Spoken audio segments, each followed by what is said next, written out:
नमस्कार, नंदकिशोर कालेकर। मी ह्या व्याघ्रेश्वर या परिसरात साधारणपणे मागचे 40 वर्षापासून पायी येणं वगैरे जसं जेव्हा रस्ते नव्हते तेव्हापासून येतं।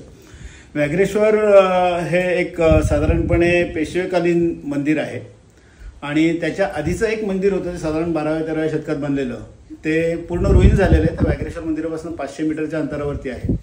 व्याघ्रेश्वर तसा ऐतिहासिक आहे कारण ह्या डोंगराला मिऱ्या डोंगर असं म्हणतात आणि मिऱ्या डोंगराच्या शेवटचं टोक हे मिरगड म्हणून आहे किंवा सोनगिरी किल्ला असा एक किल्ला इकडून साधारणपणे 3 किलोमीटर अंतरावरती आहे। या गडावरती जेव्हा शाहिस्तेखानाची बोटं ज्या वेळेला शिवाजी महाराजांनी छटली होती त्यावेळेला शाहिस्तेखानाने पळून येऊन इकडे तळ टाकला होता आणि त्याला इथून पण पळवून लावण्यात आलं होतं। ह्याच मिरगडाच्या डावीकडे उंबरखिंड जिकडे शिवाजी महाराज स्वतः बलतखानाशी लढले होते ती उंबरखिंड इकडून साधारणपणे चालत 12-13 किलोमीटरवरती आहे।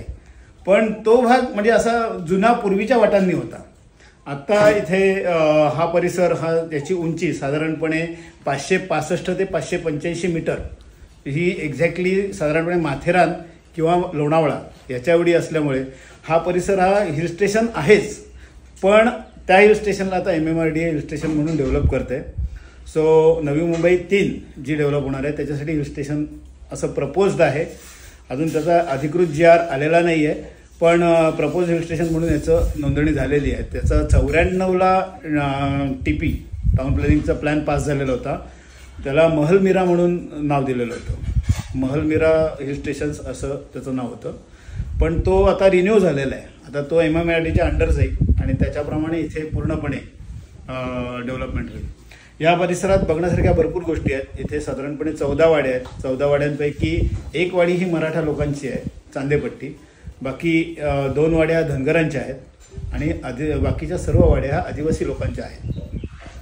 त्यामुळे तसा परिसर चांगला आहे। बऱ्यापैकी वन्यजीव आहेत इकडे। साधारणपणे आपण ज्याला बाऊल म्हणतो किंवा रानमंजर म्हणतो हे तुम्हाला दिवसा दिसू शकतात आणि बाकी थोडेफार कोल्हे वगैरे असे दिसतात। मोठे असे प्राणी कुठले बिबट्या किंवा साधारण मागच्या 10 वर्षात तरी ऐकिवात नाही आहे, पण पूर्वी इकडे वाघ असायचा म्हणून त्या मंदिराला व्याघ्रेश्वर असं नाव दिलेलं आहे। आणि असं मानलं जायचं की व्याघ्रेश्वर मंदिरात वाघ येऊन दर्शन घ्यायचा असं मानलं गेले। आपण म्हणजे माझ्या पिढीने तरी बघितलेलं नाही आहे, पण त्यामुळे त्याचं नाव व्याघ्रेश्वर असं आहे। सो व्याघ्रेश्वर मंदिर हे पुरातन मंदिर आणि त्याच्याजवळ असलेला वॉटरफॉल तुम्ही साधारणपणे कासमाळ वॉटरफॉल किंवा व्याघ्रेश्वर वॉटरफॉल असं जर का नेटवर टाकलं तर तुम्हाला त्याचं पूर्णपणे म्हणजे त्याचं चित्रीकरण तुम्हाला अनेक जणांनी टाकलेलं दिसेल। आत्ता इथे ॲक्सेसिबिलिटी चांगली झालेली आहे। टार रोड कंप्लीट झालेले आहेत। साधारण पेण शहरापासून डायरेक्टली 14 किलोमीटरचा घाट चढून इकडे वरती यावं लागतं। टोटल 14 किलोमीटर अंतरावरती व्याघ्रेश्वर मंदिर आहे।